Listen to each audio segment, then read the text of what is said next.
Le Sénégal a l'honneur d'accueillir le 36e congrès de la SARAF. Suite à l'annulation du Bélin du fait de la Covid, nous avons du coup eu à devoir finalement avoir cette lourde tâche de faire ce congrès avec une année de carence. Et il faut avouer que c'était un petit peu particulier. Nous avons, dans ce contexte de pandémie Covid, nous avons vu quel était le rôle majeur. Je pense qu'un petit peu l'ensemble des populations, l'ensemble des autorités ont vu quel était le rôle majeur des anesthésistes, réanimateurs, des urgentistes, et que finalement, ce rôle était très particulier, et peut-être qu'ils étaient souvent dans les blocs, ou qu'ils étaient souvent dans les réanimations, et qu'on ne les voyait pas tant que cela. Ainsi, le thème principal retenu a été celui de la priorisation de l'accès aux soins critiques dans un contexte de pandémie. Et aussi d'essayer de trouver dans ce cadre-là une solution africaine à ces problèmes, parce qu'aussi nous savons que nous ne sommes pas dans le même contexte que certains pays parmi les pays les plus développés, et qu'en fait nous devons aussi nous adapter. Ce congrès, le professeur Tchobli pourra le dire, en tout cas a réuni plus de 600 congressistes. C'est un nombre, il me semble, qui est fort important par rapport à l'habitude.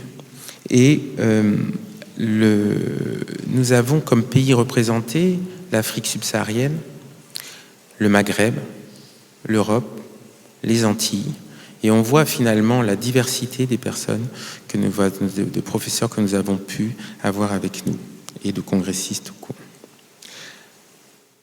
Le pré-congrès qui a eu lieu pendant les 2 premiers jours est un pré-congrès qui a finalement, on pensait avoir une centaine de personnes, il y en avait plus de 200, et c'était un congrès qui était particulier, un pré-congrès, avec énormément d'ateliers, avec de la simulation d'un niveau vraiment exceptionnel, et il semble en tout cas que tous ces participants ont été particulièrement et agréablement surpris par cette activité qui n'est pas habituelle à ce niveau-là dans les congrès. Et probablement d'ailleurs pour l'avenir, mais ça sera peut-être des recommandations à la fin du congrès, d'axer aussi peut-être nos congrès de plus en plus vers cette pratique vraiment sur le terrain.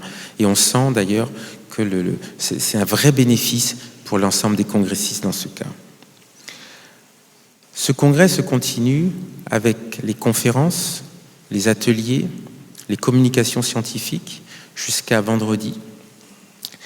Et les thèmes principaux sont l'obstétrique, les urgences dans leurs ensembles vasculaires, qu'elles soient cardiaques, qu'elles soient neurologiques. Elle sera aussi autour de la simulation. Nos remerciements vont en premier lieu au président de la République qui n'a pas hésité et qui a permis vraiment, après l'audience du comité, nous avions un gap et il était difficile pour nous de financer ce congrès. Il nous manquait 70%. Et qui a dit que de toute façon le gap serait couvert. Et c'est ce qu'il a fait. Mais ce n'est pas que lui qui l'a fait, votre ministère, c'est vraiment par votre engagement, c'est aussi mobilisé et nous a permis de réaliser ce congrès. Et il est clair que sans vous, nous n'aurions pas pu le faire. Monsieur le ministre, la SARAF, Société d'anesthésie et réanimation d'Afrique francophone, l'une des premières sociétés savantes sous-régionales, vise essentiellement la promotion et l'amélioration de la qualité des soins en anesthésiologie et en médecine d'urgence, spécialité très sensible dans les systèmes de soins de santé et considérée comme la vitrine de l'hôpital prenant en charge les pathologies aiguës et graves. Son rôle historique est la production des savoirs scientifiques et faire des recommandations de pratiques cliniques et des référentiels d'évaluation professionnelle, garant de l'amélioration de la qualité des soins sécurisés au seul profit des patients. Ces productions, Monsieur le ministre, de savoirs et de recommandations servent de référence et d'outils d'orientation des décisions des autorités administratives du système de santé. Car sans recommandation de pratique clinique, il ne peut pas avoir d'évaluation pertinente des pratiques. Monsieur le ministre, les acquis de notre société depuis sa création en 1984 à Cotonou sont élogieux grâce au leadership de nos maîtres membres fondateurs. Les perspectives à moyen terme sont l'élaboration des normes et standards opposables dans l'espace SARAF pour sortir des soins d'anesthésiologie et d'urgence à la carte, et cela sous l'impulsion de nos ministres de tutelle. Aussi, l'harmonisation des programmes de formation dans l'espace SARAF sous la clairvoyance des plus hautes autorités de nos pays respectifs. Monsieur le ministre, le présent congrès de Dakar 2021 porte sur des thèmes d'actualité qui témoignent à suffisance la transversalité et la pluralité de l'anesthésiologie et de la médecine d'urgence. Il s'agit, entre autres, accès aux soins critiques en période de pandémie à Covid-19. Oui, monsieur le ministre, la gestion de la Covid-19 reste un défi mondial. Elle constitue un enjeu majeur de santé publique. Malgré les progrès diagnostiques et thérapeutiques, le défi reste encore à relever. Elle fera l'objet d'une table ronde, et elle a fait déjà l'objet de cette table ronde de partage d'expérience. Si on sait que les engagements mondiaux en matière de Covid ouvrent des perspectives, mais la réussite dépendra des mesures prises localement dans chaque pays. Application des mesures barrières, mobilisation pour la vaccination, renforcement des structures de prise en charge. Secondo, les urgences obstétricales et néonatales. La réduction de la mortalité maternelle et néonatale est un défi mondial. Monsieur le ministre, aucune femme ne doit mourir en donnant la vie.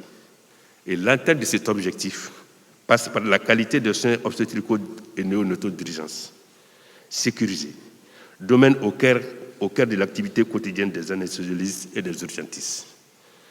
Les urgences vasculaires et thromboses est une des thématiques, car une personne sur 6 fera l'AVC dans ce monde, aura un accident vasculaire cérébral. Et c'est la première cause d'handicap. Et l'efficacité de la prise en charge passe par les soins d'urgence en pré-hospitalier, donc les SAMU opérants et en unité neurovasculaire à l'hôpital. Enfin, la simulation en anesthésie-réanimation. C'est l'approche innovante de la formation en sciences de la santé. Est désormais considérée comme une méthode pédagogique incontournable dans le développement des compétences, l'évaluation des pratiques et la gestion des risques en soins. L'ensemble des thématiques du pré-congrès a été décliné en atelier de simulation. Je tiens à remercier et à féliciter le président du comité local d'organisation, Dr Massamba Diop, et son équipe pour cette belle réussite d'étape. C'est pour moi un réel plaisir de présider ce congrès d'anesthésie-réanimation et de médecine d'urgence qui regroupe différents spécialistes du Sénégal, d'Afrique et d'Europe. Encore une fois, et après 1991 et 2011, vous avez choisi le Sénégal, pays de la Teranga, pour tenir votre 36e congrès.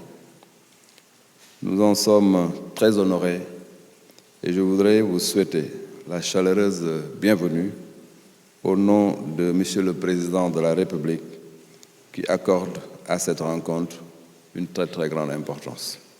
Mesdames, Messieurs, chers congressistes, la situation de l'anesthésie-réanimation et de la médecine d'urgence a connu de grandes avancées ces dernières années. Nous en avons eu l'illustration durant cette période marquée par la pandémie de la Covid-19.